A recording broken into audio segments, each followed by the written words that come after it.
اعوذ باللہ من الشیطان اللعین الرجیم بسم اللہ الرحمن الرحیم ان اللہ وملائکتہ یصلون علی النبی یا ایھا الذین آمنوا صلوا علیہ وسلموا تسلیما اللہم صل علی محمد وآل محمد وعجل فرج آل محمد۔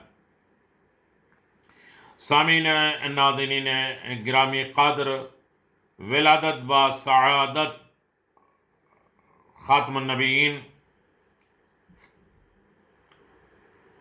اور امام جعفر صادق علیہ السلام عظیم ترین ولادت، تمام مومنین مومنات کو ولادت با سعادت سید الانبیاء احمد مجتبی ابوالقاسم نبی الرحمہ بدر الدجا نور الہدی و خیر البری نبی المرحمہ حبیب الرحمن المختار المصطفیٰ المجتبی الصادق المصدق الامین صاحب مقام محمود و صاحب الوسیلہ والدرجة الرفیعہ و صاحب التاج والمعراج و امام المتقین سید المرسلین امام الرحمہ النبی الامی رسول اللہ خاتم النبیین رسول العظم النبی الامی سراج المنیر رؤوف الرحیم عروۃ الوثقی طٰہٰ یاسین ابی الزہراء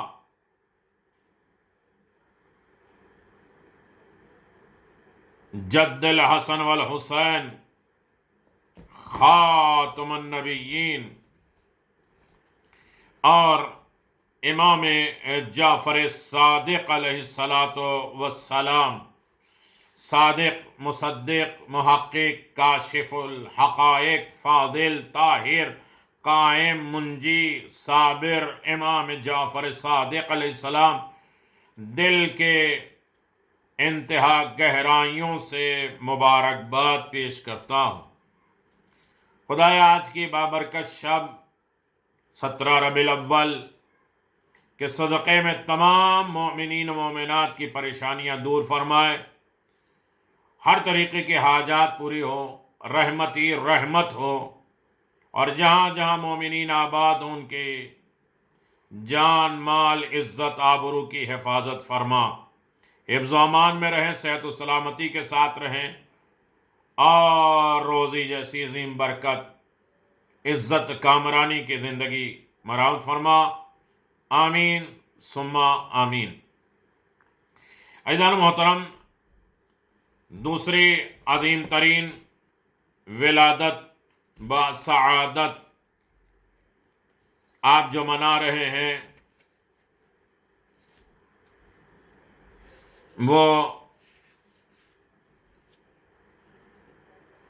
مفسر شریعت مصطفیٰ رئیس فقہ جعفری حضرت امام صادق علیہ السلام،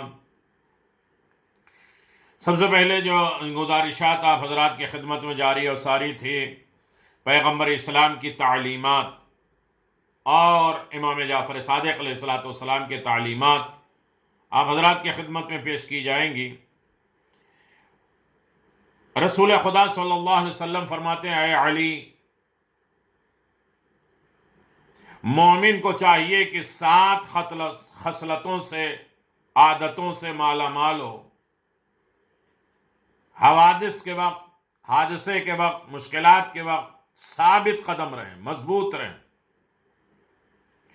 تھوڑی سی مشکلات اور پریشانی آ جائے تو ڈاماڈول نہ ہو، مستحکم رہیں، پائیدار ہوں، آفات اور بلا کے وقت صابر اور شکیبہ ہوں، شکر ہو، صبر ہو، واویلا اور فریاد نہ ہو، راحت اور آرام کے وقت بالکل شاکر ہو، شکر گزار ہو، خدا کے رزق پر قانے ہو، جو مل جائے اس پر صبر و شکر کرے، دشمنوں پر ستم نہ کرے، اپنے کام کو دوسروں پر نہ ڈالے، دوسروں کو آرام پہنچانے کے لیے زحمت مشقت سے کام لے، اپنے لیے زندگی میں دشواریاں اور پریشانیاں لے دوسروں کے کام آنے کے لیے۔ عیش آرام میں تو سب انسان زندگی گزار سکتا ہے، اپنے آپ کو دشواریوں اور پریشانیوں میں ڈال کے کسی کے کام آنا یہ مومن کی علامتوں ہیں، یہ مومن کی عادت ہے، یہ مومن کی ہیبٹ ہے، یہ مومن کی عادتیں ہیں۔ پھر اس کے بعد رسول خدا صلی اللہ علیہ وسلم فرماتے ہیں، اے علی دعا رد نہیں ہوتی، اے علی 4 لوگ ایسے ہیں جن کی دعا کبھی رد نہیں ہوتی۔ یعنی ولادت کے دن میں کچھ پیغامات رسول خدا اور امام جعفر صادق تک مومنین کے پہنچ جائیں۔ اے علی 4 لوگ ایسے ہیں جن کی دعا کبھی رد نہیں ہوتی۔ امام عادل، وہ امام جو عادل ہو، انصاف کرنے والا ہو، باپ کی بیٹے کے حق میں دعا کبھی رد نہیں ہوتی ہے۔ ایک مومن کی دوسرے مومن کے حق میں جب وہ سامنے نہ ہو، عدم موجودگی ہو، تو کبھی دعا رد نہیں ہوتی۔ مظلوم کی دعا، جس کے لیے خداوند عالم فرماتا ہے اپنی عزت و جلالت کی قسم میں کھا کے کہتا ہوں کہ میں ضرور تیری مدد کروں گا اگرچہ کچھ دیر ہی صحیح ہو جائے، تم مظلوم ہو تو تمہاری مدد ہوگی۔ اور اللہ اپنی عزت، سب سے بڑی قسم، اللہ وعزتی وجلالی انما خلقت السماء مبنیہ، فرعون بھی عزت خدا کی قسم دیتا ہے تو اللہ دریا میں جو خشک ہو چکے اس میں پانی ڈال دیتا ہے۔ تو عزت و جلالت کی قسم کھا کے کہتا ہے کہ مظلوم ہو، کسی نے تم پر ظلم کیا ہے تو آئے مظلوم خدا تک ضرور پہنچتی ہے، چاہے کچھ دیر ہی صحیح۔ عزیزان محترم، اپنے آپ کو ملامت کریں۔ رسول خدا صلی اللہ علیہ وسلم فرماتے ہیں، اے علی 8 گروہ ایسے ہیں اگر ان کی توہین ہو تو وہ اپنے علاوہ کسی اور کی ملامت نہ کرے کہ ہمارے ساتھ یہ ہو گیا۔ پہلے یہ دیکھو، بغیر دعوت کے کسی دسترخوان پہ بیٹھ جانے والا بات میں تو سنے گا ہی کہ چلے آتے ہیں، پتہ نہیں کہاں پیٹو ہیں، پتہ نہیں کتنے بھوکے ہیں اور کہاں سے کھانے آ رہے ہیں۔ یہ خود انسان اپنے اوپر ملامت کرے گا، اس لیے کہ بغیر دعوت کے کسی دسترخوان پہ بیٹھ گیا۔ صاحب خانہ کے امر و نہی کی مخالفت کرے، جس گھر میں رہ رہا ہے اس کی اچھائیوں کی تعلیم اور برائیوں سے وہ اگر روک رہا ہے تو اس کی مخالفت کر رہا ہے تو دھکا تو مارا جائے گا، نکالا تو جائے گا، بے عزت تو ہوگا۔ تو یہ ملامت انسان اپنے اوپر کرے گا۔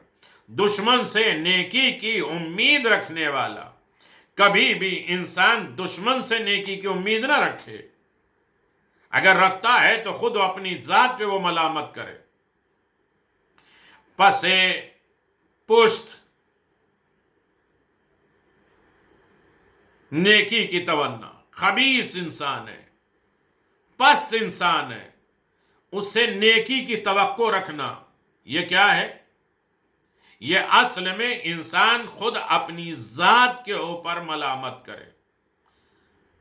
2 لوگوں کے اسرار جن میں اس کو شریک نہیں کیا گیا، 2 آدمی کوئی راز و نیاز اسرار کی باتیں کر رہے ہیں اور اسے بغیر بلائے اگر اس میں وہ دخل دے گا تو ملامت تو ہوگی۔ جب تک 2 آدمی باتیں کر رہے ہیں تیسرے کو دعوت نہ دے تو تیسرا نہ بولے، ورنہ رسوا و ذلیل، کہتے نا تیسرا ہی انسان جو ہے مارا جاتا ہے، بدنام ہوتا ہے۔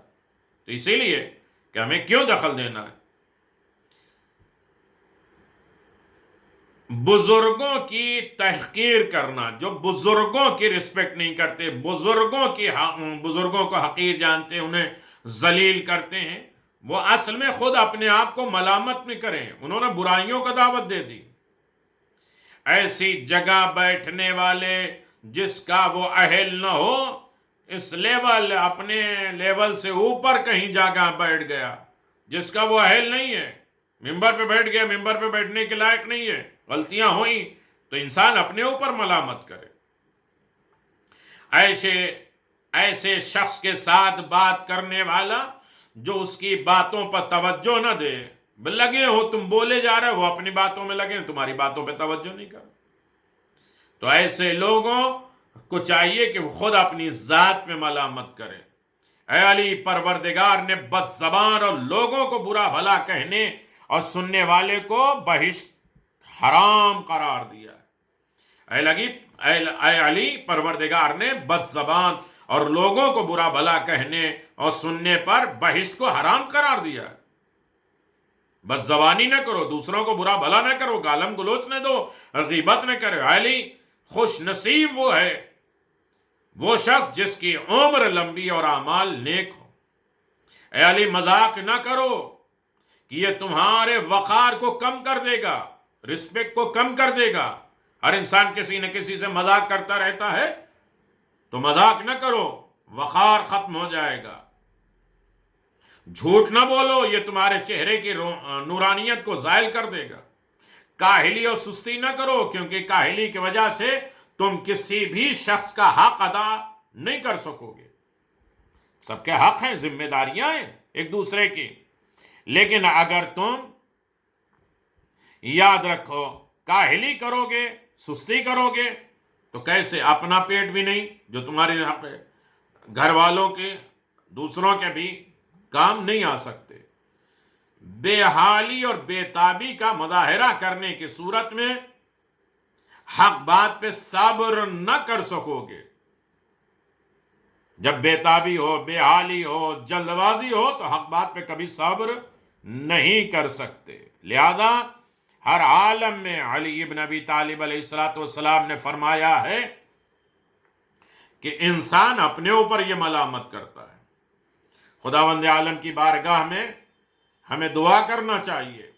اور اس سے پہلے کی بات میں تمام کروں، فرزندان آدم ایک دوسرے کے اعضاء ہیں۔ امام جعفر صادق علیہ السلام نے فرمایا، انما المؤمنون اخو